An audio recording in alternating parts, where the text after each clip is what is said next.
Jamal Bryant's wife's dress, was it inappropriate? Well, I think it may not have been the best dress for the occasion. Now, I believe that depending on where you're going, the occasion, the type of people that are going to be there, yada, yada, yada, you dress accordingly. If you're going to a wedding, if you're going to a meeting, if you're going to a family dinner, a family outing, girls' night out, different occasions and places require a different dress code. Now, her dress, I felt like I had to take 2 to 3 looks because I honestly thought it was transparent. It was so close to her skin color that I thought it was transparent. Now, here we go.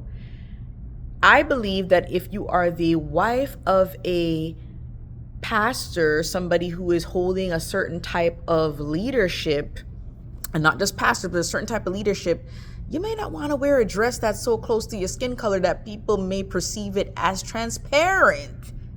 Especially if you are the wife of somebody who is a religious or spiritual leader or guider, or you know what I'm saying? Like, you might want to edit that. Now, I was born and raised in the Seventh-day Adventist church, Christian church, and anybody who knows they don't even want you to pierce your ears or even have tattoos. Now, here I go with all my stuff. So people might say, girl, you's a hypocrite, because here you are talking about dress is not that, and you have all that going on. Well, guess what? I'm not the wife of a leader. I am doing and living my own life. But when you choose to be in a certain position, you got to dance to the beat of the drum.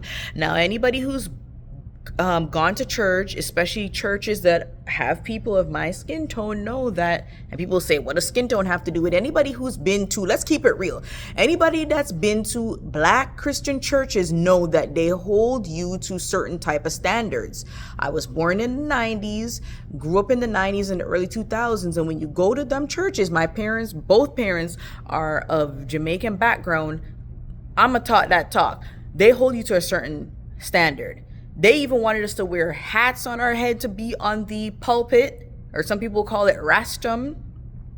They wanted you to dress with your skirt to your knees or below. They wanted you to cover. There's a certain type of way to carry yourself.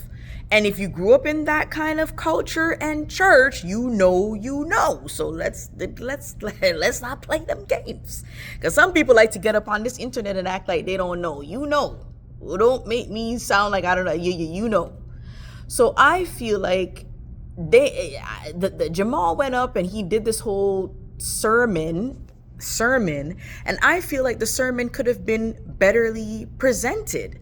Now, people can always critique, and there's always a better way to do something, but I listened to little bits and pieces of how he addressed people and talking about, I bought the dress, and some of y'all ain't been nowhere, and how did I... First of all, if you're gonna come and try to address people as a leader, you have to think outside of yourself. And this is why I believe a lot of people ask for certain positions and things in life, and sometimes you wonder why God ain't answering our prayers. And I'm perceiving God ain't answering some of our prayers because some of us can't handle what we asking God for. I believe if you're going to be in a position of leadership, it's not about you coming, and to me it felt like he was throwing shade at people, and some of y'all ain't been nowhere. Now that's how you gonna talk to people? First of all, it's not about not being or going anywhere, because one thing about me, I'm a talk that talk. I grew up in a family where I've been to countless weddings. I've been to countless barbecues, baby christenings, all kind of thing, all kind of family gatherings. I've been to upscale banquets where we were in ballroom gowns. I was born and raised in a church where I associated and was around people who were doctors. I remember there was a time when I was friends with a young lady who her mother was a doctor. Some people's parents were pilots, all kind of people. So you can't come to me and talk none of that mess about me not going nowhere. I've been places, okay? It's about the fact that if he talking about people ain't been nowhere, if you've been somewhere, you would know that there's a time and place for certain dressing. You don't wear something that's close to your skin color that's perceived as transparent, and you don't wear that certain places. You just don't. certain places require certain type of dress code. Okay? If you want to come for people about not going nowhere. Okay? So for me, I look at it like if you're going to pick up a position and be in leadership, whether it's in religious way and corporate, wherever it is in the community, you have to, if you got to dance to the beat of the drum. It just is what it is. It's an all right dress. She's a pretty woman. But again, you have to dress according to based on where you're going. I've worked plenty of places in all my years of being alive, and there's so many places I worked at and I had to dress accordingly. I didn't want to dress that way, but I had to dress it because it's about that check. I'm there to present myself a certain way. I'm not there to go there and show out the way I want to be. It's not my company. It's not my cause. It's the cause of whatever I signed up for. So if they say they want people in casual business wear, you got to be in casual. They want you in semi-formal. You just got to dance to the beat of the drum. It is what it is. Is it fair? Nah, but it is what it is. So, growing up in church, I've realized there's a lot of hypocrisy, and people will say, girl, you hypocrite yourself. Them earrings dangling and them tattoos, y'all. But I'm not the wife of a leader. And yes, there is a lot of hypocrisy. And to be honest, that's part of what helped to drive me away from the church. There was a lot of people saying do A, and I see people saying don't do A, but I see people doing A, B, C, D, E, F, G. Some people were saying, girl, don't dance in carnival, but they was up in carnival shaking it like a salt shaker. So many things I saw going to church, and I'm like, are these people okay? Like, so many people who said, oh, you're not supposed to pierce your ears and this and that, but outside of service on Saturday, they would put in all their earrings and their chains and they whipping it, they sipping it. I'm sorry, but church people can be some of the most hypocritical people. And I'm telling you, I know because I was born and raised. Okay? So I'm just saying, if you're going to pick up a certain walk and leadership and be behind somebody or beside somebody or along somebody in that leadership, you're just going to have to walk the walk and talk the talk. If not, then you might need to slide on to the side and let others who are willing to do it. And it's 2026. I'm not saying wear a sheet over yourself, but there's ways to look fly and still, be appropriate. So when Jamal Bryant was talking about, I bought the dress, and sir, you bought the dress, but did you?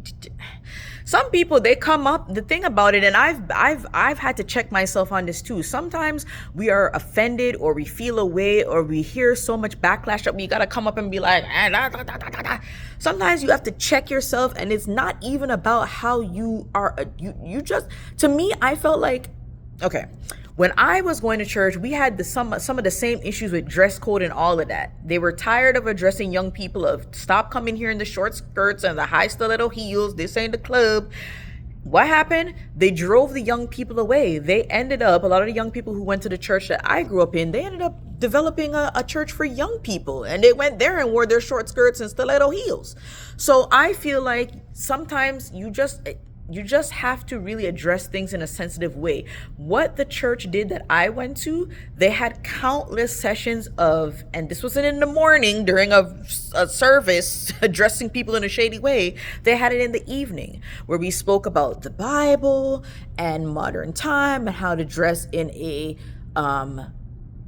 fun, respectful way, and how to be a woman and a young woman and a young man of Christ, and this and that, and yada yada, and just sharing things in a respectful way. People came up and said what they had to say, asked questions.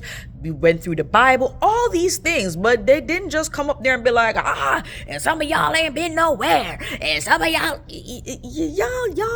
the reason why people aren't going to churches no more, and people are just like, miss me with the church mess.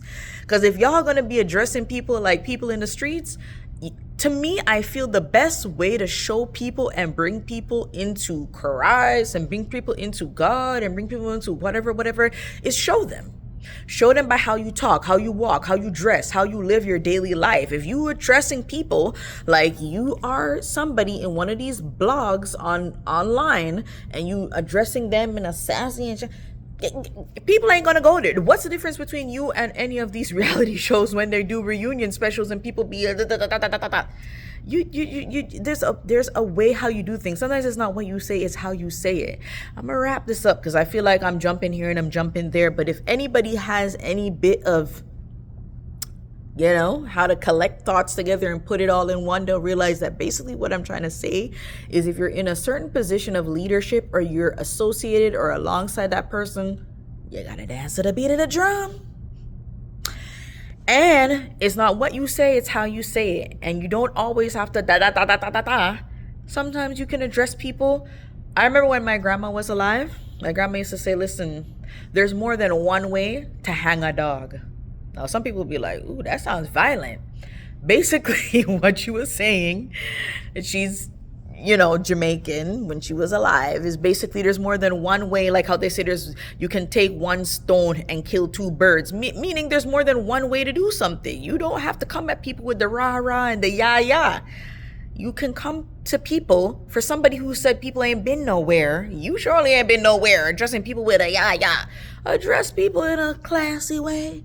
Hold a nice discussion, a nice town hall, a nice discussion session, and y'all members talk it out, walk it out. Instead of, you know what I'm saying? Anyways, I feel like I'm just rambling because, listen, like I said, I was born and raised in the church. No matter how you suggest for these people to properly do things, they're going to do it their own way and then wonder why young people ain't going to the church. Anyways, yo. Take what you can from this. Take the meats and spit out the bones. That's it.